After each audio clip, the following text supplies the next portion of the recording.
gente, estamos aqui em mais um Doutora Ju Sem Filtro, hoje com um convidado maravilhoso, super especial, né? Vocês vão adorar esse podcast. Você aí que tem filho adolescente ou filha adolescente, que está precisando de um suporte aí na área da psicologia, né? Hoje você vai ter aqui algumas ideias sobre o que pode estar acontecendo e quem sabe até precisando de um profissional, né? Ô Eduardo, muito obrigada por você estar aqui com a gente, né? Eu gostaria que você se apresentasse para as pessoas, falasse da sua expertise. Olá, boa noite, muito obrigado, né, pelo convite. Para dizer, para mim é uma alegria estar em Doutora Ju Sem Filtro e dizer que eu sou psicólogo clínico, meu nome é Eduardo Fonseca e sou professor universitário, sou professor da faculdade particular, Unifafilho. E estou aqui para conversar com vocês sobre esse período tão especial que é o período da adolescência. Da adolescência, né? A gente vê no dia a dia da gente uma preocupação muito grande dos pais, né? E com esse período, a adolescência. Eu queria que você falasse um pouquinho dessa etapa do desenvolvimento dos adolescentes. Isso. A adolescência é um período situado entre a infância e a vida adulta. É um período que a gente chama de transição, né? O adolescente está passando de uma fase para outra. Quer dizer, o sujeito, a pessoa está passando de uma fase para outra, e a psicologia compreende esse período como um período que tem alguns lutos e alguns desafios que essa pessoa, agora entrando na adolescência, vai enfrentar. Tem o luto do corpo infantil, deixando de ser criança, e às vezes sente muito isso, sente falta, sente saudade da infância, fica oscilando entre, ora tem traços de criança, ora tem traços de... E os pais fazem isso, né? Os pais ajudam. Ajudam, porque eles falam, você não é mais criança. Isso. E dá mensagens assim, dúbias. Ora, você não tem idade para isso você ainda é mais criança. Então tem o luto da infância, do corpo infantil e dos pais da infância. Porque os pais da infância são os pais idealizados. Os super-homens, né? Super-heróis, né? Aquele modelo infalível de pai e de mãe que eu admiro, que eu copio, que eu me inspiro. Além disso, a adolescência tem para a gente de psicologia uma coisa fundamental. É um momento de separação emocional dos pais. É um momento que afeta os adolescentes, mas também afeta os pais. É um momento em que eu preciso me reconhecer como uma pessoa diferente. Não sou mais aquela criança, não penso e nem gosto das mesmas coisas que meus pais, e preciso entender o que é meu nesse mundo, ou o que é que eu gosto, eu tenho que encontrar meus valores, meus caminhos. Então é um período com essas características para a gente, psicologia. Na ginecologia a gente vê muita questão hormonal, né?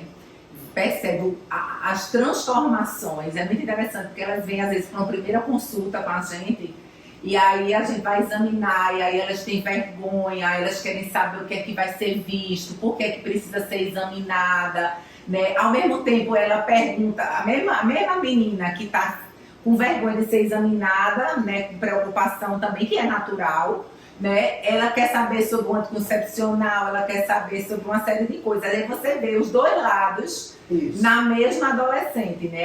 Essa questão a gente observa muito. E a gente percebe muita questão emocional aflorando, né? Às vezes a mãe chega, doutora, pelo amor de Deus, acho que é TPM. Todas as mães acham que é tensão pré-menstrual, né?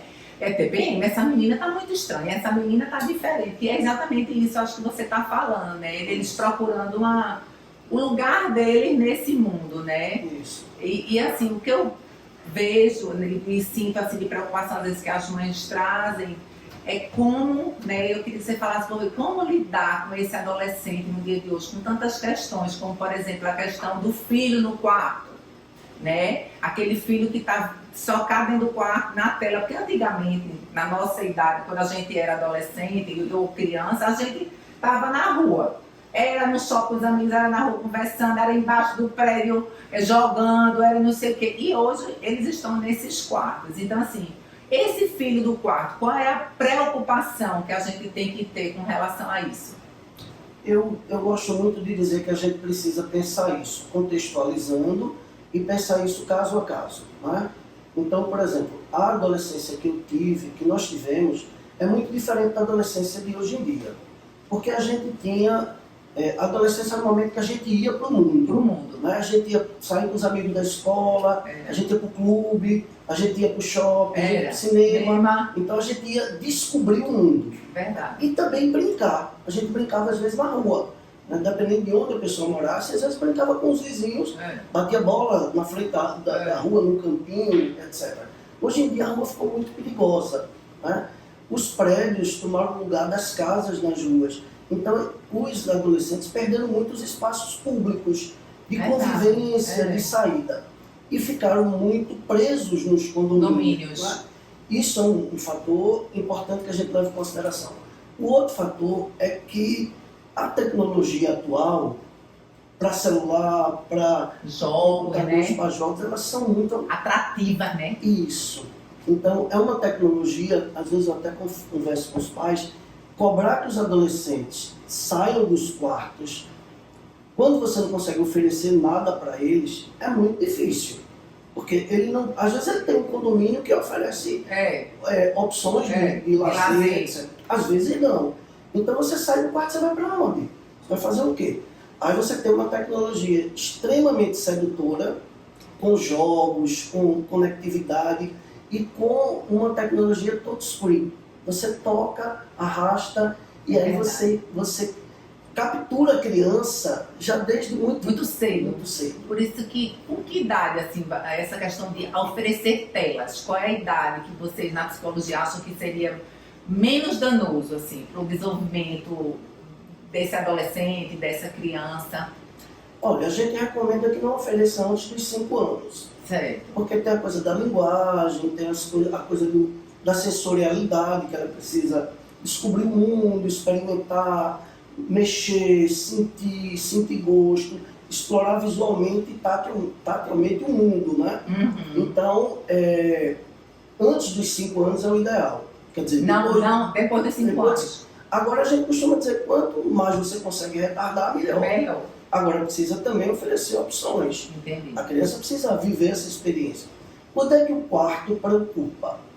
O quarto preocupa quando o adolescente ele não consegue ter outra opção de encontro e de lazer que não seja via conectividade, via Instagram, via jogos, Aí é uma coisa preocupante, né? Porque ao invés de encontrar com os amigos, ao invés de ir para um show, ao invés de ir para o cinema, de ir para uma praia, de ir para o campo, ele prefere estar no computador. Isso frustra muitos pais. Né? Vamos passar um final de semana na praia? Não quero. Vamos para Gravatar? Não quero. Não quero. Toda opção, toda oferta, ela não tem interesse. Além disso, a quantidade de horas dedicada à tela. A tela. É preciso negociar, mas regular isso. Não pode ser livre. Não pode ser livre. E qual seria assim, o papel dos pais na construção dessa adolescência dos filhos? Veja, os pais têm um papel muito delicado na adolescência dos filhos. Não pode nem proteger demais e nem cobrar demais. Né? A proteção, qual é o problema da proteção? É porque você infantiliza. Né? Então, eu recebo no consultório de adolescentes que eles são tratados pelos pais, né, pai e mãe, como se ele tivesse bebê, 8 anos, criança, 7 anos, 9 anos. E não 14, 15, 16, como chega lá no consultório. Então, reconhecer que aquele filho não é uma criança. Ele entrou na adolescência. Logo, começa a ter os desejos, as vontades, começa a divergir um pouco da opinião dos pais, isso é natural. E, mais importante, começa a querer outras coisas que não são os programas que os pais oferecem. Tá? Então é muito frustrante para os pais observar que os filhos não querem mais fazer as coisas com eles. Eles se sentem assim, preteridos. Né? Então não pode, digamos, proteger demais. Também não pode cobrar demais. Porque é um sujeito que está amadurecendo. Eu lembro de um paciente que antes eu converso com os pais, né? E me dizia assim, Eduardo, toda semana quer uma profissão diferente. Toda semana me diz, quero engenharia, quero... Isso é um absurdo, o que é que você acha? Eu não acho ótimo. Você acha? Porque ele está vendo e descobrindo. Ele está flertando com as coisas, ele está vendo o que é interessante para ele. Então, assim, é um momento de experimentação. Não precisa definir tudo, não precisa saber de tudo. Tem nem idade, nem maturidade, Tem né? maturidade. É. Não consegue viver isso bem. Então, aí os pais às vezes me dizem assim, então eu vou deixar solto, Eduardo? Não. Precisa monitorar e precisa ir dando a liberdade de acordo com a capacidade de sustentar essa liberdade. Então você vai dando liberdade, ao mesmo tempo monitorando, gradualmente. Que era assim na época da gente, né? Não sei se você lembra, a gente ganhava a chave de casa a certa altura, né? Não sei mais, para ganhar a chave de casa... Demorei demais a ganhar essa chave, meu pai. Eu ficava me esperando, dizia a hora, e ficava me esperando. A gente morava em casa, e aí ele tinha medo, porque a gente ia parar na rua o carro, né? E aí, quando ele ouvia aquele barulho do carro, ele já corria pro portão para abrir a porta para a gente não ficar na rua, porque eu não morava em prédio. Então ele tinha muito medo. Era interessante. Agora eu tô achando interessante, porque eu tô me vendo aí nessa história da dificuldade, né, de ver. Porque assim, por exemplo, quando o Vitor... meu filho, vocês sabem, minha gente, ele era adolescente, eu tinha uma preocupação muito grande, eu tinha um medo muito grande desse mundo lá fora, que eu acho que é o que assombra muito os pais, né? E ele queria ir para shows. Aí eu dizia, eu vou também. Eu estou louca para ir para esse show. Eu estou louca para ir para esse show. Aí tinha Tamandaré Fest. Aí a gente, todo final de semana tinha show. Todo final de semana eu estava no camarote com o marido, com 10, 12, 15 adolescentes. Uma forma que a gente encontrou de tê-lo perto foi proporcionar isso, de levar os amigos aos shows. Então, assim, hoje a gente conhece todos os amigos dele, né? A gente tem um carinho enorme pelos meninos, os meninos chamam a gente de tio e tia, né? Porque foram criados lá, bem dizer. E, assim, eu confesso que isso era uma estratégia. Entendesse? Eu digo, não, a gente vai fazer churrasco, vai ter feijoada. Aí eles adoravam ir lá para casa. Né? Quando chegavam no show, tinha comida pronta, eu fazia lasanha, fazia cachorro-quente, pizza, tudo sem imaginar, o menino comia aquela leva de homem dentro de casa. Sofia não teve isso mesmo, porque teve a pandemia, né, que foi a idade, então não tiveram os shows. Mas com o Vitor, eu sentia essa coisa de, assim, ele agora quer ficar com os amigos. Ele agora, até porque ele foi filho único durante 6 anos, então quando eu digo, meu Deus, ele cresceu, ele agora tá um Pietro, ele já faz menino, Pietro, presta atenção, porque conversa com o Vitor. Eu da marca eu conversava tudo, né? Preocupada, né? Preocupada com drogas. Eu acho que os pais hoje, eu não sei, hoje eu tenho a impressão, hoje os pais, a gente vive mais assustado do que os nossos pais. Porque a violência, antigamente, ela estava distante. Isso. Ela não chegava dentro da nossa casa, como chega hoje com o celular. Isso. Então, a gente, hoje, como pai e mãe, a gente tenta monitorar esse menino de todo jeito, né? Bota para localização em tempo real, fica ligando. Então, assim, pede que o menino, quando chega no quarto, quando chega em casa, lá no quarto, acordar para dizer que chegou. E assim, a gente fica tentando algumas estratégias. Eu acho que os pais também estão tendo muita dificuldade, né?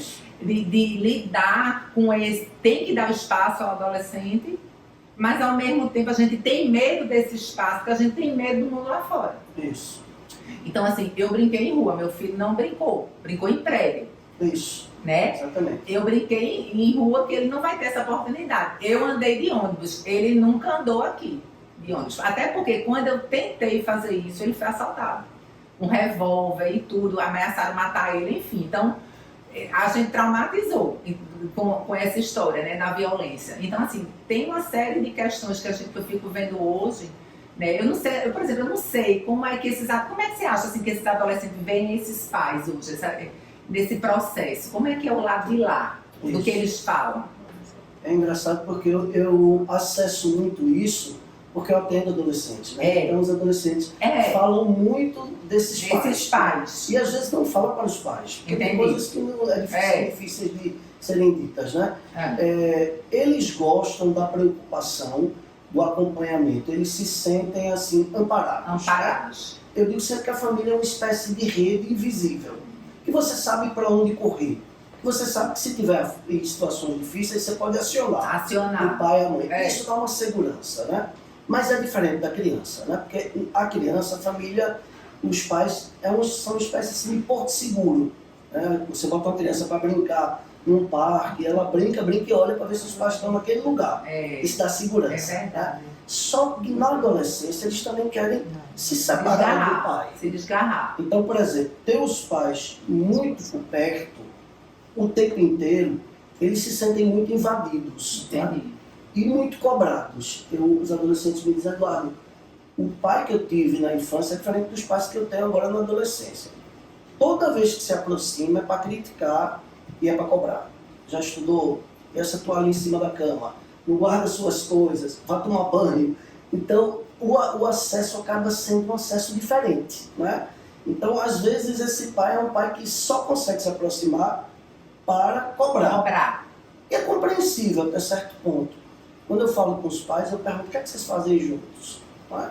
Onde é que vocês se encontram? Fora do campo da cobrança. E do monitoramento. Né? Porque senão eles vão ver esses pais como pessoas chatas. Aquelas pessoas que só aparecem para cobrar e para dizer que eles estão errados. Né? Então, assim, mas ao mesmo tempo eles gostam. Né? Eles gostam. Se sentem amados. Eles se sentem amados. Se sentem amados. Mas precisam também de alguma privacidade. Eu lembro de uma situação curiosíssima no consultório. Eu dou exemplo do consultório porque é importante esses casos.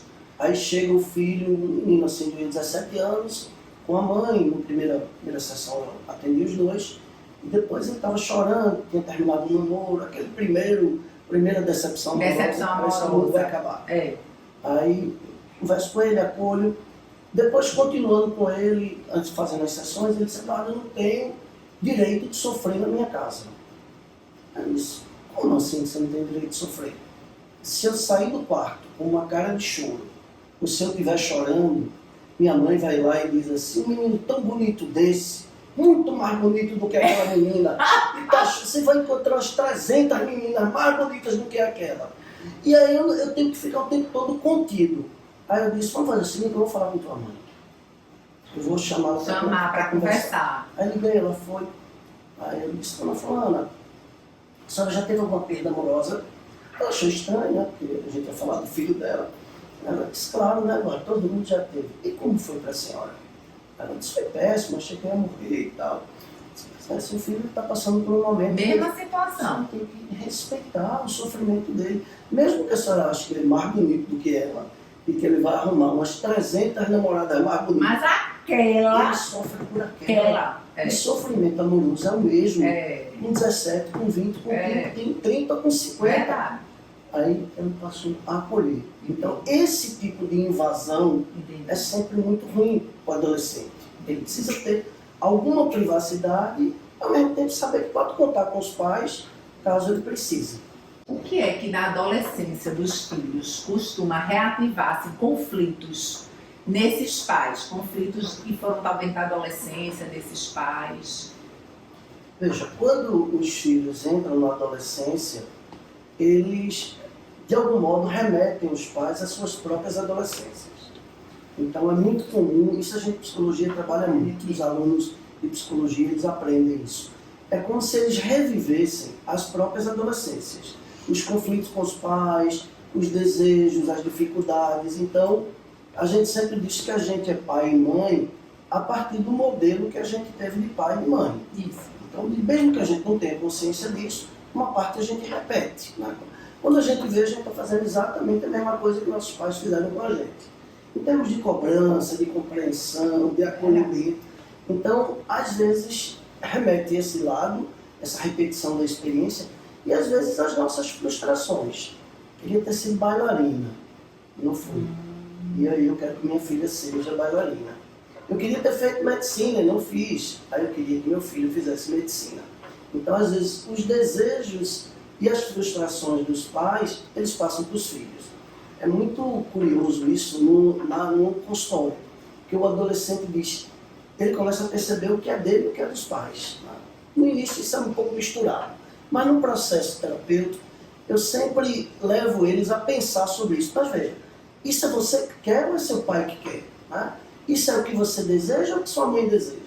Porque essa separação é fundamental.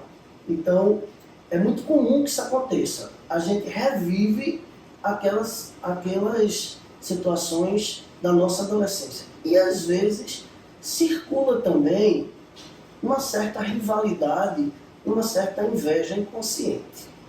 Então, aquela mãe, que sempre foi uma mulher muito bonita, mas que era muito desejada na adolescência, e a gente sabe que na sociedade que ela é muito focada na adolescência e na adultez jovem, já não rouba tantos olhares como roubava na adolescência, pode sentir inveja da filha. Da filha que agora está passando por isso, florescendo. Está chamando a atenção, está ganhando admiradores. Começa a ficar mal-humorada às vezes, começa a privar a filha de fazer coisas que não faz o menor sentido, né? Às vezes é só porque inconscientemente tem uma inveja desse momento. Desse momento. Os homens também que já foram assim muito namoradores e que agora já não é mais tanto, né? Está casado, claro, e projeta muito nos filhos, né? Então quer que os filhos sejam muito namoradores, se não for, fica instigando, fica cobrando. Eu já vi isso. Tem que pegar todas as no meninas. Círculo de amigos. Tem que ficar com todas as meninas. Porque essa foi a adolescência dele, né? Então, às vezes, isso acontece e quando o adolescente é acompanhado no consultório, ele vai aos poucos sabendo separar o que é dele e o que são dos pais. E como assim o excesso de cobrança desses pais pode interferir, né? Eu vejo duas coisas, um é excesso de cobrança e o outro é excesso de atividades, que hoje é uma coisa que eu percebo aqui no meu dia a dia. Então a menina faz balé, faz ginástica rítmica, faz inglês, ela tem aula de música, ela não tem tempo de ser criança não, né? Muito menos adolescente, porque ela tem a agenda preenchida, né, nessa semana. Existe um excesso de cobrança, às vezes eu percebo, desses pais, de idealização desses pais, e um excesso de atividade nesses adolescentes. Então, assim, o que é que você diria para esses pais, assim? Veja, o problema do excesso de cobrança é porque você fica refém do que seus pais esperam de você. E você fica se cobrando num nível de excelência e de exigência que pode lhe inibir. Então, assim, eu sempre digo que o excesso de cobrança faz com que o adolescente fique ansioso, ele fica com medo de fazer as coisas, com medo de errar, com medo de decepcionar os pais. Quem tem pais muito exigentes, normalmente tem muito medo de errar, tem muito medo de experimentar, tem muito medo de ousar. Eu costumo dizer que esse excesso pode tornar os filhos mais embotados, menos lançados da vida, não é? Se ele tem um ambiente doméstico que garante que você pode acertar, que você pode errar, que você pode ousar e você tem o suporte dos pais, é mais fácil. Quando o erro ele não é tratado como um desastre, como uma coisa absurda, é mais tranquilo para o adolescente quando ele erra, quando ele acerta.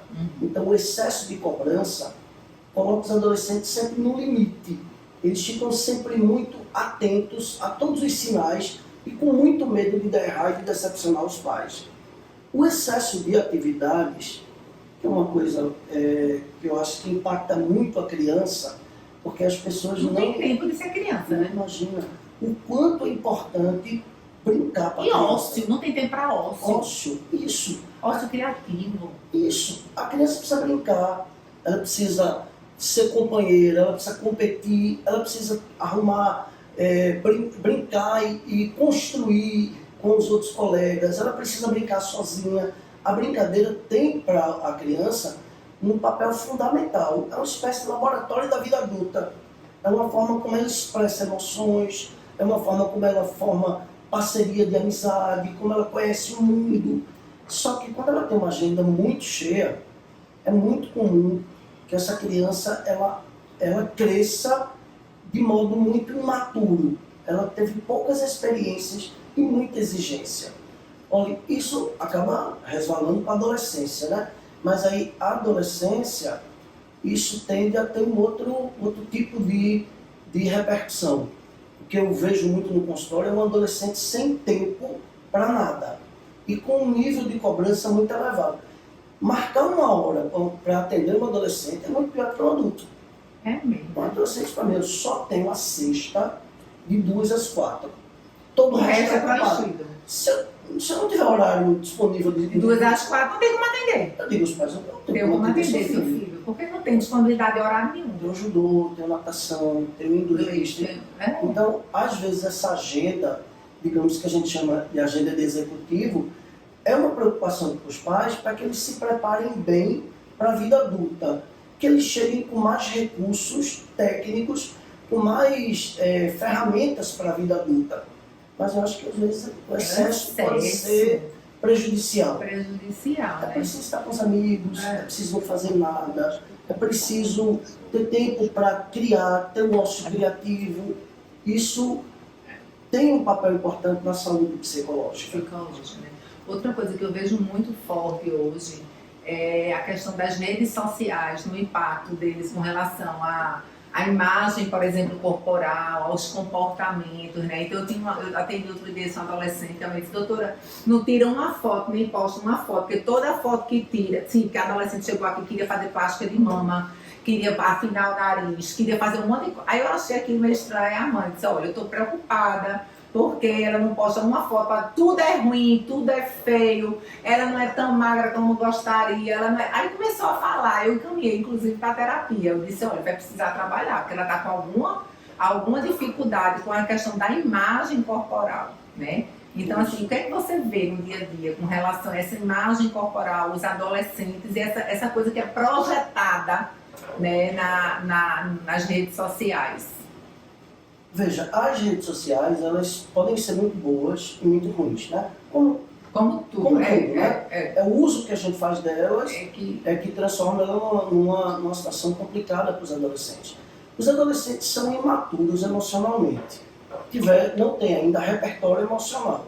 O repertório emocional a gente só ganha com a vida, com as experiências. É como se a gente procurasse no nosso repertório o que pode nos ajudar para enfrentar as diversas situações da vida.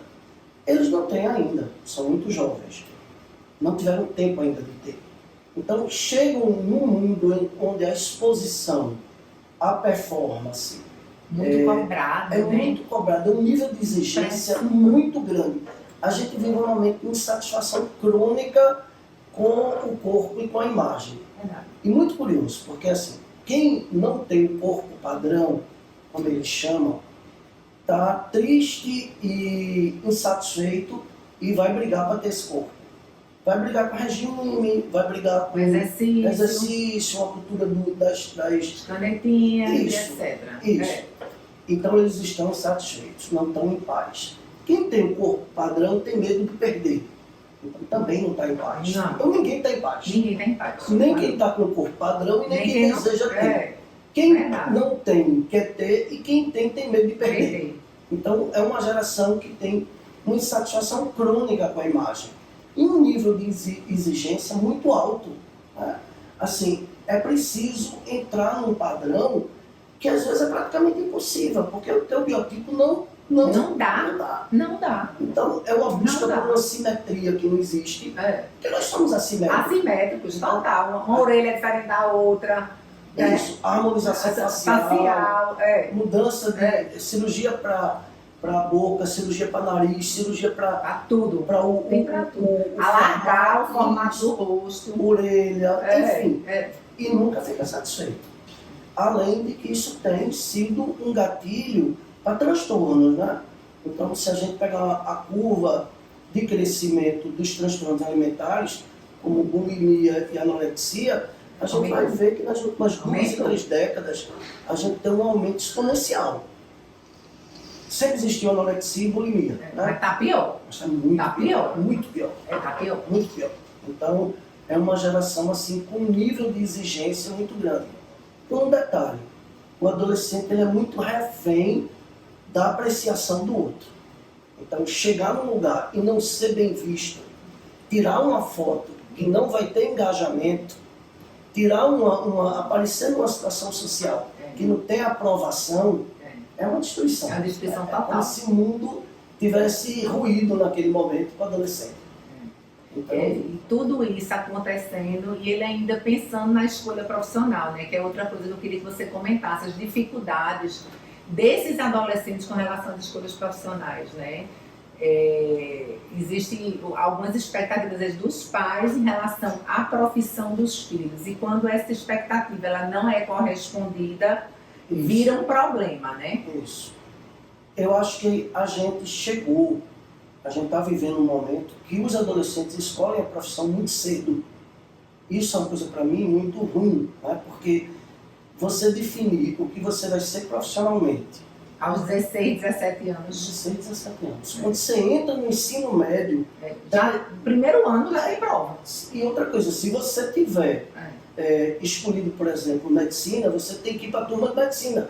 Verdade. Né? Então, você se escolher lá para os 17, 18 anos, E quer fazer outra coisa, direito, engenharia, você passou esses anos todos na turma de medicina. e já tem as provas, né? E já tem as provas. SSA 1, 2 e 3. Então, veja, ele é chamado para decidir uma coisa para a qual ele não tem maturidade ainda. Pressionado por uma expectativa dos pais, o medo de decepcioná-los, medo de decepcionar os amigos, o medo de errar. Eu, às vezes, faço palestra em escolas, que eu digo sobre esse tema, que eu digo assim, tem 3 modos de lidar com esse momento, né, do ponto de vista dos pais.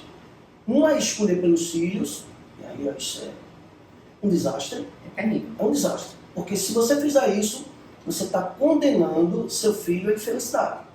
Porque considerando que o trabalho ocupa... A maior parte da vida da gente, do tempo, trabalhando. A gente vai para casa para tomar banho, almoçar... A gente passeia em casa e mora no trabalho. Isso, né? isso. Eu digo que meu consultório não é uma sala, não, é uma cela. É a cela 303. Que eu tenho um induto para ir dormir em casa. Né? Então veja, se você trabalha o dia inteiro e trabalha com aquilo que não te deixa feliz, como é que você aguenta? Como é que você adoece? Adoece. Eu recebo pessoas adoecidas, adultos, porque detestam a profissão. Então veja, escolher pelos filhos. Não, eu vou escolher porque eu sei o que é bom para você. Eu acho isso um equívoco enorme. A outra coisa é, não, eu vou deixar que ele escolha do jeito que ele quiser. Também não. Porque não tem maturidade, não tem experiência para decidir uma coisa tão importante sozinho. Como seria interessante? Vamos conversar sobre isso? Vamos fazer uma escolha dialogada, conversada. Quero fazer, sei lá, quero fazer astronomia. Você vai fazer astronomia onde? Vai trabalhar onde depois? Qual o mercado de trabalho? Né? O que, é que você pretende desse curso depois? Isso. Então, eu acho que a escolha é um olhar para dentro, no sentido de o que é que eu gosto, quais são as minhas habilidades, para onde eu me inclino, mas é um olhar para fora. Né? Como é que está o mercado? Né? Qual é a remuneração dessa profissão? Eu me vejo trabalhando nesse tipo de atividade, eu me sentiria realizado. Isso é uma coisa que eu trabalho muito com os adolescentes que estão nesse processo. Né? E é muito rico para eles pensar isso. Né? Agora as escolhas são enlouquecidas. Né? Assim, eu escolhi, não vou poder escolher direito porque meu irmão escolheu direito. Qual é o problema? Em casa, se eu escolher uma coisa, o outro tem que escolher outra. Meu Deus. Tem certeza que você vai definir sua profissão por isso. Ou então eu escolhi engenharia porque minha namorada escolheu escolher engenharia. Ok, mas se esse não vai acabar? Não vai acabar não, porque a gente vai se casar. Sim, mas se você... E se acabar? Se você não saber de amanhã? E se você não gostar de engenharia? Se você não gostar de engenharia? Ou então eu quero escolher medicina porque eu quero ficar o resto da vida próximo da minha mãe. Você pode ficar próximo da sua mãe sem ter a mesma profissão dela. Exatamente. Então, essas coisas são as mais... Ou então, se eu escolher, não escolher direito, se eu não escolher, aí meu pai vai ficar triste. Mas é a tua escolha que vai definir muito da tua vida. E se eu errar? Isso também é qual é o problema? Faz outra faculdade. Você é jovem. Você faz outra faculdade. Você é jovem. Digamos, vamos supor que você erre. Aí 2 anos depois você diz assim, eu não queria engenharia, eu queria arquitetura. Volta e faz arquitetura. 2 anos, depois você tem 40 anos sendo arquiteto. Então, não precisa também, não há uma escolha que você não pode voltar. Exato. Né? Não é para a vida toda, necessariamente. Pois é. Então, assim, fazer isso, agora precisa do suporte da família para isso. Lógico, Quando a família diz, eu não aceito uma escolha que não seja direito, medicina e, sei lá, engenharia, computação, eu não aceito, aí fica difícil, fica difícil escolher, né? Isso. O Eduardo, o tema está assim maravilhoso, palpitante, mas o nosso tempo está acabando. Eu queria que você deixasse assim, uma mensagem, né? Qual a mensagem que você daria para esses pais hoje que estão com esses filhos adolescentes? Veja, eu acho que uma coisa importante é que é um momento delicado, mas é um momento muito rico, muito interessante. É um momento que o mundo passa a se descortinar com várias oportunidades, com várias experiências. E qual o nosso papel como pai? Pai e mãe? Dar o suporte, monitorar esse processo. Evitar ser invasivo demais, mas também evitar ao mesmo tempo deixar sozinhos e sozinhas tomando decisões que eles não têm ainda maturidade para isso. E o restante eu acho que a gente faz com uma coisa que a gente tem mais do que qualquer outra pessoa, que é um vínculo de afeto, de confiança e de respeito. Se a gente conseguir fazer isso, a gente vai atravessar essa fase de modo muito tranquilo e vai colher bons frutos. Eduardo, obrigada. Minha gente, olha, um prazer estar com vocês aqui mais uma vez. Gostaria que vocês curtissem, compartilhassem, mande esse podcast para aquela sua amiga que está precisando dessas palavras sábias, né? Que está com dificuldades aí com seu filho adolescente ou que se interessa pelo tema, né? Se tiver precisando de um psicólogo, temos aqui uma pessoa maravilhosa que pode dar esse suporte a vocês.